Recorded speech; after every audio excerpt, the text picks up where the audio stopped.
이어지 실시간 방송 요약입니다. 3, 4년 전에 고평가라고 해서 주식선물 하방 종목에 편입했던 종목들을 쭉 봤었는데요.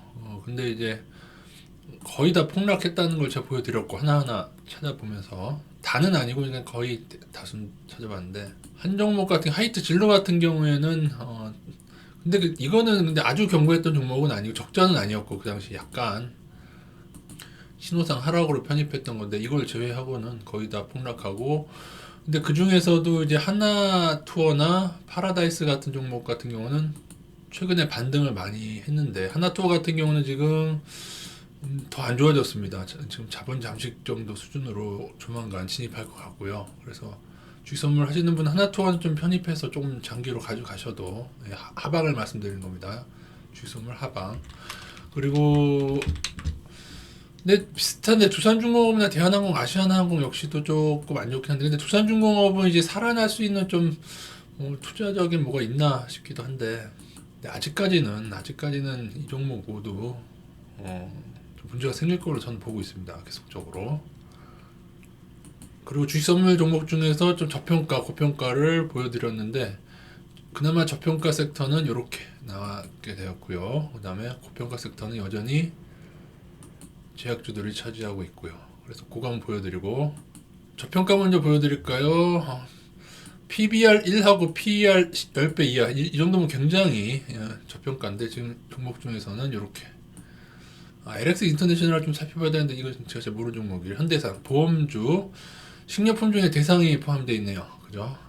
KCC, 이거는 건설 쪽 관련인 걸로 알고 있는데, 그 외에도 보험주, 증권주, 그러니까 저평가 섹터에 이렇게 증권주 아니면 한국전력이 들어있게, 한국전력은 근데 올해 이건 한국전력 받으려는데 제가 올해 적자 전환이라서 이거는 안 될 것 같습니다. 예, 그리고 증권주, 다우기술은 좀 나중에 봐야 될 것 같아요. 은행주, 이렇게 금융지주 같은 종목들, 그죠? 금융지주 거의 다 최근에 되게 많이 올랐는데도 이번 조정장 때 되게 선방했거든요. 건설주 중에서는 현대산업개발이 들어가 있긴 하네요. 건설주들도 보면은 고평가는 아닌데, 그 얘기도 말씀드렸는데 고평가는 아니고 저평가들도 있긴 있는데, 건설주들은 조금 그동안 실적을 좀 어느 분기에는 조금 적자임에도 불구하고 흑자처럼 얘기하다가 나중에 반영하는 경우들이 있어가지고, 물론 작년 올해 건설 경기가 좋긴 좋았죠. 네. 건설주는 조금 그런 건 감안하고 다 믿지는 말아라. 그래서 이 정도가 저평가 섹터고, 그러니까 원래 20배 이하로 잡았었는데 그것도 10배 이하면 되게 낮은 건데요. 그리고 고평가 섹터는 뭐 PBR 5배 이상, PER 20배 이상. 이것도 20배 더 올려볼까요? 30배로? 20배까지도 봐주죠. 30배, 아니구나. 30배 이상 수정해서 보겠습니다.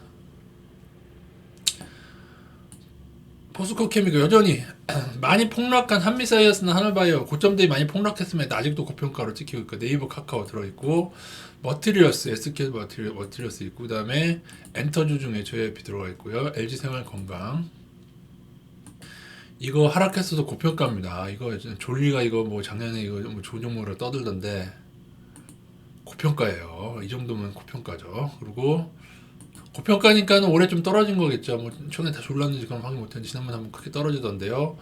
사이버 결제하고 셀트리온 당연히 들어있겠고요. 삼성 바이오로직스가 드디어 주식 선물에 들어간다 보면 이거 다 이제 하방 가능합니다. 주식 선물 있는 데라. 후성하고 첨보가 같이 에코프로, 요건 2차 전지라고 확인됐고요.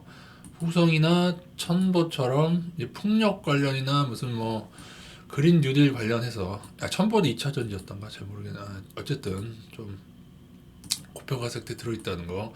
이 종목들도 몇몇 종목들 빼고는 이제 거의 한 8, 90% 이상 나중에 또 한 3년, 4년은 되면은 3분의 1당, 4분의 1당 당하고 막 그런 종목들이 허다할 겁니다.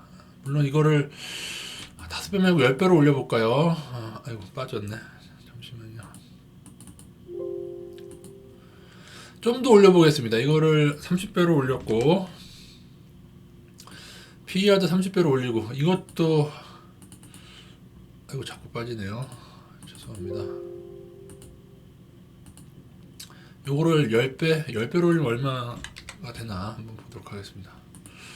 10배로 올렸더니 이렇게 바이오로직스도 되게 고평가예요. 예, 이렇게 이 종목들 8배 정도로 바꿔볼까요? 8배.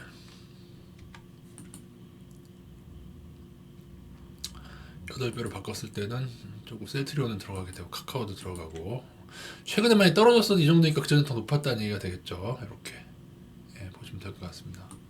단 과거에도 제가 하방 종목으로 고평가라고 얘기했는데, 고평가라고 얘기하고 근데 바로 떨어진 종목도 일부 있고, 영진약품이나 그런 애들처럼 한미약품처럼 바로 떨어진 애들도 있었고, 중간에 많이 오른 다음에 떨어진 애들도 있었고 그랬습니다. 그러니까 좀 꾸준히 모아가는 방식이 좋겠죠.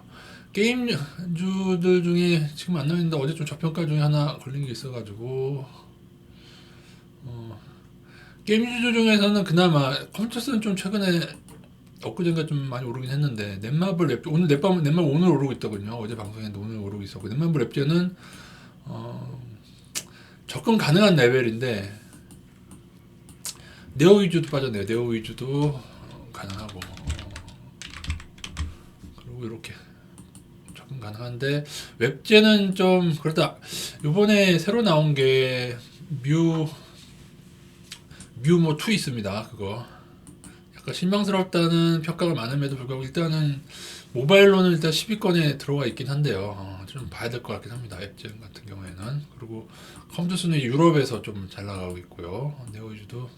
네오유가 피망인가요? 하여튼 넷마블도 하여튼 뭐 하나는 피망, 하나는 뭐 화투 해가지고, 그러니까는 뭐 특별히 이제 대작은 없는 것 같아요. 네오유나 넷마블 같은 경우에는 어떻게 보면 화투 같은 그런 걸로 하고 있으니까. 근데 어쨌든 PER, PBR상 뭐 투자는 해볼 수 있는 정도, 아주 저평가라고 하긴 그렇지만, 그리고 웹제는 개발하는 게임이 시원찮은 거 대비해서는 좀 돈을 많이 쓰게 하나 봅니다. 그래서 매출이나 뭐 PER은 웹제는 좀 양호하긴 한데 지금 많이 떨어져서 그렇기도 하고요. 펄어비스가 뭐 어떻게 보면 PER, PBR상은 저평가라고 볼 수 없고 약간 고평가죠. 고평가인데 도깨비가 지금 나오고 있는데 좀 엄청난 반향이 있다고 합니다. 근데 그래픽이 좋아서 트레일러까지만 나오고 게임은 출시 안 됐는데, 이것이 유행하게 돼. 물론 이 검은 사막이라는 작품을 성공시킨 게 펄어비스이기 때문에 잠재력은 있다 그렇게 보시고, 근데 주가는 이미 너무 많이 높긴 합니다. 그러나 앞으로 적립식 투자라든가 뭐 그런 투자를 하기에는 뭐 일부, 너무 큰 금액이 아니라 일부 투자하기에는 뭐 나중에 떨어지면 더 사면 되니까요.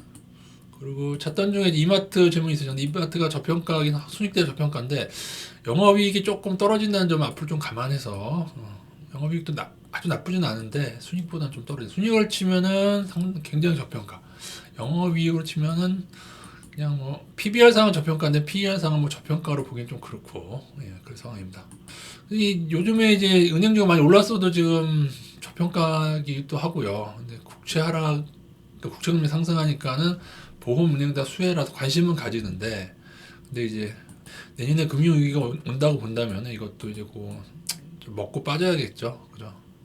손절은 잡고 접근하시라는 말씀 드릴 것 같고요. 아니면 정식투자자들은 한 몇 년, 한 5년, 10년 모아도 상관없습니다. 없어지지 않을 은행, 금융위기가 생겨도 나라에서 지원해줄 은행을 택해서 KB금융 같은 거 투자하시면 되죠. 화학주가 연초에 저희가 접근했었는데, 주식설명TV에서 접근해서 상당히 이득을 저에게 준 종목들인데 요즘에 이제 유가 상승 부담으로 떨어지고 있거든요. 유가가 하락한다고 보시는 분에 한해서 조금 관심을 가져보십시오. 물론 유가가 더 오를 수도 있긴 합니다만은, 저는 글쎄요, 그것도 모른다고 봅니다. 반도체 같은 경우도 이제 반등이 좀 더 지속되면은 그동안 많이 떨어진 뭐 하이닉스라든가 관심을 가져볼 수 있는데, 이거는 좀 외국인 동향을 보고 지수가 좀 방향성을 조금 확신이 생기면은 조금 접근될 것 같고, 지금으로서는 뭐 아무래도 저평가 섹터가 낫겠죠. 이제는 그동안 저평가인 섹터가 뭐 화학 쪽 되게 많았는데, 그동안 작년 올해 너무 많이 올랐어요.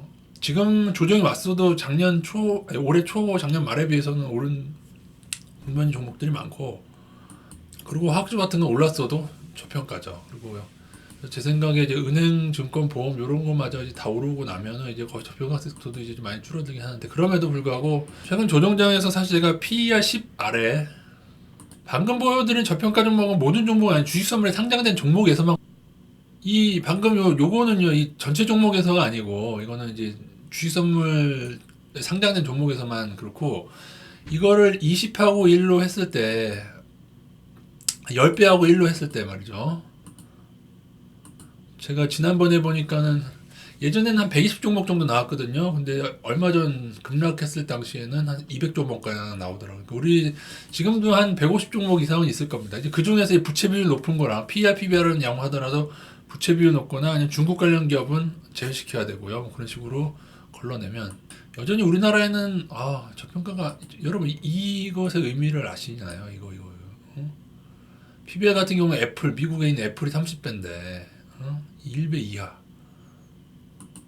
PER도 PBR이 30인데 PER도 애플 같은 경우는 이게 30이거든요. 근데 1배 이하, 10배 이하 저평가가 많기 때문에 그래서 저는 여전히 일부 저평가 우리나라 종목을 투자하면서 그러면서 인버스로 조절해 나가는 그리고 저희는 인버스 중에서도 우리나라 인버스도 하지만 미국 인버스도 일부는 좀 포함해서 같이 뭐 가고 물론 지금은 나스닥이 계속 올라서 근데 뭐 일부 많이는 아니니까요. 일부 있고 또 나중에 또 문제가 생기겠죠. 나스닥도. 그리고 말씀드린 대로 지금 한국가스공사 자체가 지금 저평가는 아니지만은 실적은 유지된 상태에서 수소 테마가 나와서 지금 지역 가스들이 저평가라고 지난 실시간 방송에서 말씀드렸죠. 그래서 그 종목들이 다시금 조금 최근에 많이 오른 종목이 있는데 그 종목들도 뭐 이후에 좀 조정이 온다면은 모아가 한다면은 뭐 좋은 종목이 있어. 수소 테마가 사실 테마로서는 참 좋은 것 같습니다. 제가 볼 때는. 그래서 어제 실시간 방송 보면서 이제 여러분들 지금 받으면 저도 이제 몰랐던 사실을 많이 알게 됐고요. 그래서 되게 유익한 시간이었고 앞으로도 좀 실시간 방송을 많이 갖도록 하겠습니다. 예. 그리고 이사입니다.